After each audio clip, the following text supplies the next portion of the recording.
ನೀನಾದನ serial ಮುಂದಿನ ಸಂಚಿಕೆಯಲ್ಲಿ ಏನೇನೆಲ್ಲ ಆಗುತ್ತೆ ಅನ್ನೋ ಒಂದು ಪುಟ್ಟು ಪ್ರೊಮೋ ತೋರಿಸ್ತೀನಿ ನೋಡಿ. ಹಿಂದಿನ ಸಂಚಿಕೆಯಲ್ಲಿ ಏನಾಗಿರುತ್ತಪ್ಪ ಅಂತಂದರೆ, ವೇದ ಅವ್ರ ಅಮ್ಮನ ಮನೆ ಹತ್ರ ಹೋಗಿರ್ತಾಳೆ. ಉಮಾ ಮತ್ತು ದೇವಕಿ ಇಬ್ಬರು ಸೇರಿಕೊಂಡು ಚೆನ್ನಾಗಿ ಅವಮಾನ ಮಾಡಿರ್ತಾರೆ. ಉಮ್ಮನ ಗಂಡ ಯಾಕೆ ಅವಳಿಗೆ ಯಾಕೆ ಆ ಥರ ಹೇಳ್ತಿದ್ಯಾ, ಇನ್ನೂ ವಿಕ್ರಮೇ ಕೊಲೆ ಮಾಡಿದ್ದಾನೆ ಅಂತ ಯಾವ ಪ್ರೂಫು ಇಲ್ಲ ತಾನೆ, ಅಲ್ಲಿವರೆಗೂ ಅವಳು ನಮ್ಮ ಮಗಳು ಅಂತ ನೀನು ಸ್ವೀಕರಿಸ್ಬೋದಲ್ವಾ.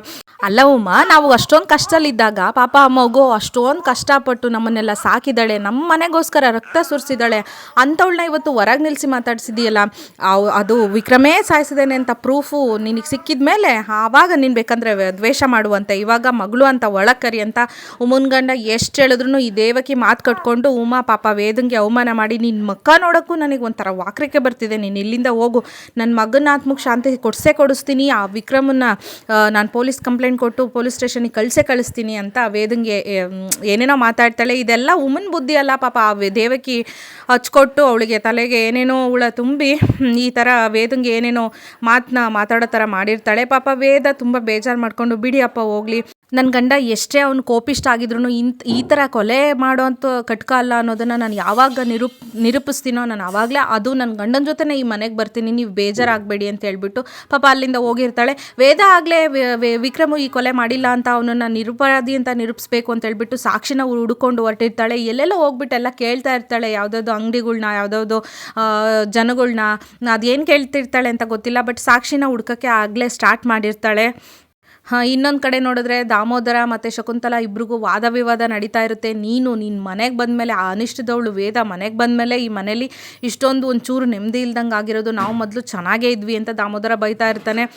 ವಿಕ್ರಮ್ಗೆ ಸಿಟ್ಟು ಬರ್ತಿರುತ್ತೆ, ಯಾಕಂತಂದರೆ ತನ್ನ ಹೆಂಡ್ತಿಗೆ ಬೈಯೋದು ವಿಕ್ರಮ್ಗೆ ಸ್ವಲ್ಪನೂ ಇಷ್ಟ ಇರಲ್ಲ. ಪಾಪ ನೀವು ವೇದನ ಬಗ್ಗೆ ಮಾತಾಡಬೇಡಿ ಅಂತೇಳಿ ಅದನ್ನು ಕೂಡ ಅಂತಾನೆ.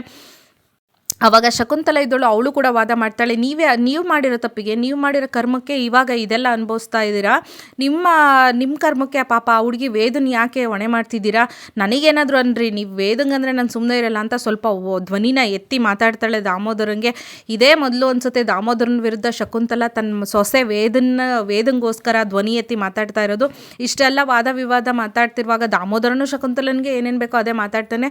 ವಿಕ್ರಮ್ಗೆ ಸಿಟ್ಟು ಬಂದ್ಬಿಡುತ್ತೆ, ಇದನ್ನೇನು ಫಿಶ್ ಮಾರ್ಕೆಟ್ ಅಂತ ಅನ್ಕೊಂಡಿದ್ದೀರಾ, ಮನೆ ಅನ್ಕೊಂಡಿದ್ದೀರಾ, ಏನು ಫಿಶ್ ಮಾರ್ಕೆಟ್ ಅನ್ಕೊಂಡಿದ್ದೀರಾ, ಸುಮ್ಮನಿದ್ಬಿಡಿ ಸಾಕು ಅಂತ ಹೇಳ್ಬಿಟ್ಟು ಪಾಪ ಅಲ್ಲಿಂದ ಎದ್ದೋಗ್ತಾನೆ.